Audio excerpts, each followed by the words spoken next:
Hi students, welcome to Emmanuel Bundi, day 20, August 2020, day 2, class 7, chapter 5, lines and angles.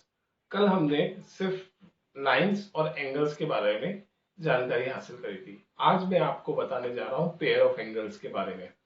Pair of angles क्या होते हैं कि दो angles के को आपस में एक साथ ज्वाइन करके एक फिगर बनाई जाती है, उनसे पेयर ऑफ एंगल्स कहते हैं। ठीक है, फॉर एग्जाम्पल देखिए, मैं अभी आपको बोर्ड पे बताने जा रहा हूँ कि कौन कौन से पेयर ऑफ एंगल्स है। पहले सबसे पहले हम पढ़ने जा रहे हैं कप्लीमेंट्री एंगल्स, सप्लीमेंट्री एंगल्स, फिर एडजेसेंट एंगल्स, फिर लीनियर पेयर और फिर लास्ट में वर्टिकल अपोजिट एंगल्स। ये 5 टॉपिक आज का हमारा है। ये 5 टॉपिक आज हम क्लियर करेंगे। प्रोबेबली 5 शो हो जाए तो अच्छा, नहीं तो जितना होगा उतना हम आज के डे में कंप्लीट करेंगे, लेक्चर में कंप्लीट करेंगे। ओके, तो सबसे पहले मैं आपको बताने जा रहा हूं कप्लीमेंट्री एंगल्स। कप्लीमेंट्री एंगल्स क्या होते हैं, देखिए।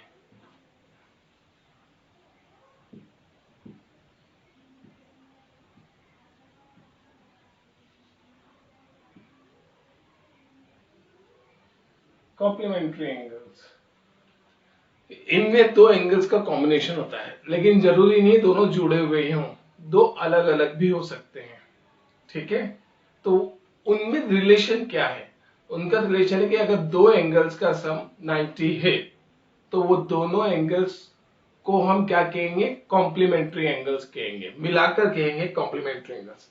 तो इसकी डेफिनेशन बनी द सम ऑफ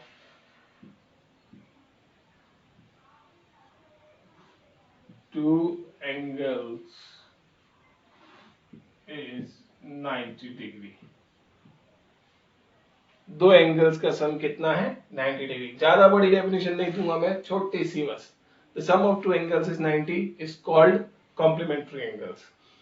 अब फॉर एग्जांपल जैसे कि देखिए, ये एंगल है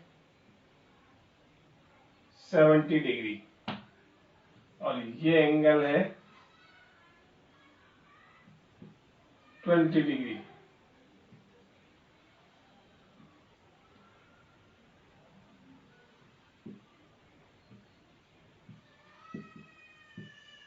ओके, ये दो एंगल्स है हमारे पास। अब इन दोनों का सम करो। कैसे? देखिए, angle A B C plus angle P Q R, तो आपको दिखेगा एबीसी तो है 70 डिग्री और पी क्यू आर है 20। 70 प्लस 20 90। इन दोनों का सम क्या आ रहा है? 90। तो yes, they are complementary angles. अगर सम 90 नहीं आता तो वो कॉम्प्लीमेंट्री एंगल्स नहीं होते। अब एक खास बात देखिए, जो एंगल एबीसी है वो पी क्यू आर का कॉम्प्लीमेंट है। क्या है? कॉम्प्लीमेंट, यानी this angle is complement of this जो फर्स्ट एंगल है वो सेकंड का कॉम्प्लीमेंट है, और ये इसका उल्टा भी कह सकते हैं, the second angle is complement of first.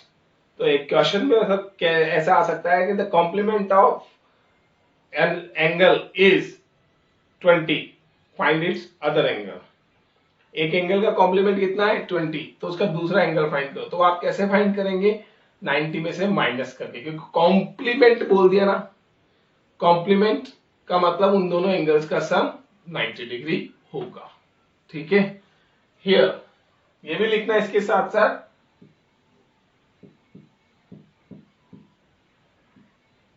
One angle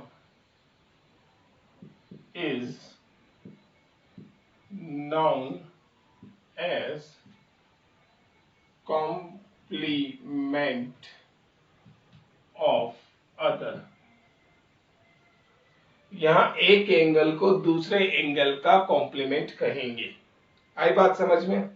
अब मैंने वन एंगल और अदर एंगल यूज किया है, यहाँ पे नाम स्पेसिफाई नहीं करे। क्यों? क्योंकि कोई भी हो सकता है, ये इसका कॉम्प्लीमेंट हो सकता है और ये इसका कॉम्प्लीमेंट हो सकता है। आई बात समझ में? क्लियर है? This is what about the complementary angles. Clear बेटा? देखिए, सप्लीमेंट्री एंगल्स, सप्लीमेंट्री एंगल्स बिल्कुल कॉम्प्लीमेंट्री एंगल्स के जैसे सेम टू सेम है। बस हल्का सा डिफरेंस ये है कि सप्लीमेंट्री एंगल्स में दोनों एंगल्स का सम 180 होता है, जबकि कॉम्प्लीमेंट्री एंगल्स में दोनों एंगल का सम 90 होता था। यहां देखिए, सप्लीमेंट्री एंगल की definition, the sum of two angles is 180। दो एंगल्स का सम 180। एंगल एबीसी बनाया हमने 130 का और एंगल पीक्यूआर बनाया 50 का। बेटा ये आपको प्रोटेक्टर से बनाने की जरूरत नहीं है, सिर्फ नॉर्मली आर्बिट्री बनाओ और उन पे लिख देना, ठीक है। Angle ABC plus angle PQR दोनों को हमने ऐड किया, ऐड करके कितना आया 180। अब देखो ये फिगर अलग अलग भी हो सकती है और एक कंबाइंड फिगर भी आ सकती है इनकी, ऐसे आई बात समझ है। मैं कॉम्प्लीमेंट्री में बताना भूल गया, कॉम्प्लीमेंट्री में भी ऐसे कंबाइंड फिगर आ सकती है, आई बात समझ में बेटा, क्लियर है। सो ये दोनों अलग अलग फिगर्स भी हो सकती हैं और कंबाइंड फिगर्स में भी आ सकते हैं। नेक्स्ट यहां हम क्या कहेंगे, here one angle is known as the supplement of other, और यहाँ पे वही बिल्कुल वही है, एक एंगल दूसरे एंगल का सप्लीमेंट होगा। वही बात है, दोनों में से एक मिसिंग हो तो हम दूसरा फाइंड कर सकते हैं। कैसे फाइंड कर सकते हैं कि भाई कहेंगे भाई the two angles the sub एक का उनमें से एक का सप्लीमेंट है 70, तो दूसरा फाइंड करो तो 180 माइनस 70, 180 में से माइनस कर दो। तो यहाँ एक जनरल फॉर्मूला बनता है कॉम्प्लीमेंट और सप्लीमेंट का। पहले मैं कॉम्प्लीमेंट का लिख रहा हूं,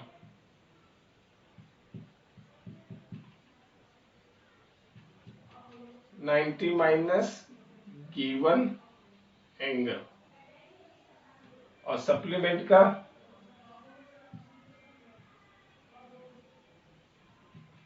180 माइनस गिवन एंगल। ये गिवन एंगल से क्या मतलब है, जो भी एंगल आपको दे रखा है उसको माइनस करना है बस, क्लियर है। तो ये आपके कॉम्प्लीमेंट्री और सप्लीमेंट्री हुए, ठीक। अब मैं आज अभी आपको नेक्स्ट पढ़ाने जा रहा हूं एडजेसेंट एंगल्स, इसको बिल्कुल ध्यान से देखना। देखिए अब मैं आपको पढ़ाने जा रहा हूं एडजेसेंट एंगल, इसको बिल्कुल ध्यान से सोच समझ के पढ़ना। बहुत अच्छा टॉपिक है, बड़ा मजा आएगा, समझोगे 2 मिनट का नहीं है, और नहीं समझोगे तो पूरे साल का समझ में नहीं आएगा, ठीक है। ध्यान से समझना, डेफिनेशन बहुत इजी है लेकिन विदाउट फिगर डेफिनेशन नहीं समझ में आनी। फिगर के बिना कुछ भी नहीं है, ये पूरा चैप्टर फिगर के बिना कुछ भी नहीं है। फिगर नहीं है तो चैप्टर नहीं है, गायब, हवा हो जाएगा चैप्टर अगर फिगर नहीं बनाओगे तो। Okay, so now let's see adjacent angles. Adjacent angles क्या होते हैं, दो एंगल्स को हम एडजेसेंट एंगल कहेंगे। Two angles are adjacent angles if they have, दो एंगल्स एडजेसेंट एंगल्स होंगे कब, जब उनमें होगा तीन कंडीशन होना मस्ट कंपलसरी है। ये तीन कंडीशन हुई तो वो एडजेसेंट एंगल्स होंगे।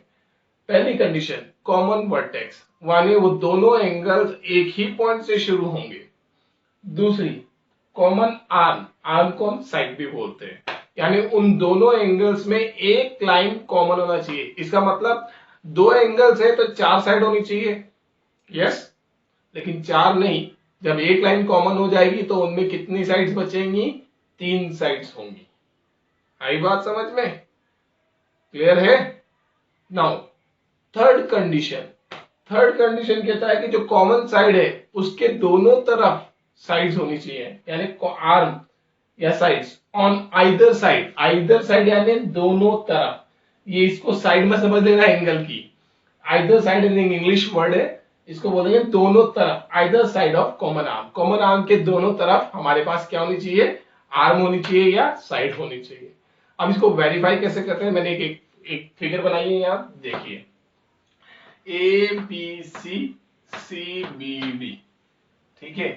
अब इसको मैं क्रॉस चेक करूंगा क्योंकि इसमें मेरे पास दो पेयर दो एंगल्स मिल रहे हैं लेकिन अलग अलग पेयर में। पहला तो है A B C B D एक पेयर, दूसरा पेयर है ए बी डी दूसरा पेयर, और तीसरा पेयर है C B D A B D, ये तीन पेयर है। अब इन तीन पेयर में से सिर्फ एक पेयर आपका एडजेसेंट है, बाकी के दोनों पेयर्स आपके एडजेसेंट नहीं है। अब आपको चेक करने हैं ये तीनों कंडीशन जिसमें होंगी वो यस, वो ही आपका एडजेसेंट एंगल होगा, वो और जिसमें नहीं है वो आपके एडजेसेंट एंगल्स नहीं होंगे। तो देखिए मैं आप सबसे पहले इसमें चेक कर रहा हूं ए बी सी और सी बी डी में, इसके लिए मैंने इनकी फिगर भी बनाई है यहाँ पे, लेकिन आगे दोनों के लिए नहीं बनाई, तो आपको कंसिडर करके समझना है, देखना है। ए बी सी, ये रहा ए बी सी, और सी बी डी, देखिए इनके नाम में ही छुपा हुआ है कि कौन सा पॉइंट कॉमन है। दो पॉइंट्स हैं आपके पास जो सेम टू सेम है, एक तो देखो ए बी सी, बी और सी इसमें आ रहे हैं और बी और सी इसमें भी आ रहे हैं। इसका मतलब दो वर्टेक्स हैं जो सेम है, लेकिन अब कॉमन कौन सी है? बी आ रही है या सी आ रही है? जहां पे एंगल बन रहा है बी पे बन रहा है एंगल, बी पॉइंट पे, सी पे नहीं बन रहा। सी पॉइंट आ रहा है काम में, लेकिन कॉमन तो कौन सा है? B point. तो that's why first condition common vertex क्या है? बी। पहली कंडीशन तो यस। दूसरी कंडीशन कॉमन आर में है क्या? Common arm. फिर वापस इसके नेम में देख लो आराम से, A B C D D, कोई दो पॉइंट मिलेंगे सेम। ए बी नहीं है, बी सी है, यस बी सी एक लाइन बना लें। देखो इधर ए बी सी, तो बी सी लाइन है एंगल ए बी सी में, और सी बी डी ये बी सी लाइन है। तो ये लाइन दोनों एंगल्स में काम आ रही है, आ रही है। तो बी सी लाइन हमारी ऐसी है जो दोनों एंगल्स में काम आ रही है, यस। अब तीसरी condition, arm on either side of common arm. जो कॉमन आर्म है आपकी बीसी, उसके दोनों तरफ साइड्स हैं क्या? यस, दोनों तरफ साइड्स हैं। तो yes, angle A B C and angle C B D are adjacent angles. अब इनको भी चेक कर लेते हैं। A B C A B D देखने से पता लग रहा है ए और बी दोनों में कॉमन है, यस कॉमन है। अब एंगल का बन रहा है बी पॉइंट पे, यस भैया बी पे एंगल बन रहा है। पहली कंडीशन तो है इसमें। दूसरी, क्या कॉमन आर्म है? A B C A B D, yes दोनों एंगल्स में ये वाली साइड कॉमन आ रही है, यानी कॉमन आर्म भी है ए बी, यस। लेकिन कॉमन आर्म के दोनों तरफ साइड्स नहीं है, तो थर्ड कंडीशन नहीं है इसके अंदर, no. So no, these are not adjacent angles, ये एडजेसेंट एंगल नहीं है। कौन कौन से? ए बी सी और A B D. Third case check कर लेते हैं, क्या ये है क्या? C B D and A B D, common vertex दोनों में बी आ रही है, अगेन यस। कॉमन साइड कौन सी है? बी डी, देखो सी बी डी ये आ रही है, ए बी डी ये आ रही, दोनों में ये साइड कॉमन है, आ रही है ना? तो बी डी आपकी कॉमन साइड है। अब क्या कॉमन साइड की दोनों तरफ साइड्स है? No, again no. तो आपके पास दोनों तरफ साइड नहीं है, तो इसलिए दोनों पेयर्स आपके एडजेसेंट एंगल्स नहीं है, ये भी नहीं है, ये भी नहीं है, सिर्फ यही है। तो इस तरह आपको एडजेसेंट एंगल समझ में आया होगा। अब हम समझेंगे लीनियर पेयर। लीनियर पेयर में दो एंगल्स जिनका सम 180 होता है, उन्हें हम लीनियर पेयर कहेंगे। लेकिन फिर लीनियर पेयर में सप्लीमेंट्री में क्या डिफरेंस रह गया? डिफरेंस है, सप्लीमेंट्री एंगल जरूरी नहीं है एडजेसेंट हो। अगर दो अलग अलग एंगल होंगे तो भी उनका सम 180 हो सकता है, लेकिन लीनियर पेयर में दोनों एंगल एडजेसेंट होना भी जरूरी है और उन दोनों का सम 180 होना भी जरूरी है। ये दो कंडीशंस हैं लीनियर पेयर के अंदर, पहला सम 180, दूसरी उनका एडजेसेंट होना। Sum of two angles is 180 and they are adjacent also. कैसे? ऐसे देखो, ये दो एंगल्स बना लिए बिना मेजरमेंट के, डायरेक्ट बना लो बिना प्रोटेक्टर के, स्केल से बनाने के बाद चेक कर रहे हैं, मैं P Q R and R Q S, ये दो एंगल्स हैं, दोनों का सम 180 आ रहा, पहली कंडीशन प्रूव्ड। दूसरी कंडीशन, क्या ये एडजेसेंट है? चेक करेंगे, पी क्यू आर और आर क्यू एस में कॉमन पॉइंट है क्यू, यस। दूसरी कंडीशन, इनमें कॉमन आर्म है क्या? तो P Q R R Q S Q R, दोनों में क्यू आर लाइन कॉमन है, ठीक है। एंड थर्ड कंडीशन, तीसरी कंडीशन क्या है कि क्यू जो कॉमन साइड है उसके दोनों तरफ साइड है, यस। तो ये एडजेसेंट भी है। तो इस तरह हमारा लीनियर पेयर प्रूव्ड हुआ। क्लियर है? लीनियर पेयर एंगल्स समझ में आए? अगर किसी ने बोल दिया कि ये दो एंगल लीनियर पेयर है, उनमें से एक 55 है तो दूसरा फाइंड करो, तो आप क्या करोगे? 180 माइनस 55 कर दो, आपका दूसरा एंगल आ जाएगा। आई बात समझ में? लीनियर पेयर में ध्यान रखना, दो रेज अपोजिट होना कंपलसरी है। ये दो रेज अपोजिट नहीं होंगी तो वो लीनियर पेयर नहीं बना रहा, एनी हाउ नहीं बना रहा। ये रेज अपोजिट होना मस्ट कंपलसरी है। क्लियर है? तभी आपका 180 बनेगा बेटा। अपोजिट होंगी लाइक दिस, ये अपोजिट है तभी तो आपका स्ट्रेट एंगल बन रहा है। यस, ये अपोजिट है तभी तो आपका स्ट्रेट एंगल बन रहा है, नहीं तो आपका स्ट्रेट एंगल बनता ही नहीं। और स्ट्रेट एंगल हमेशा कितना होता है? 180। और 180 जब भी आता है जब लाइन अपोजिट्स होती है। ओके,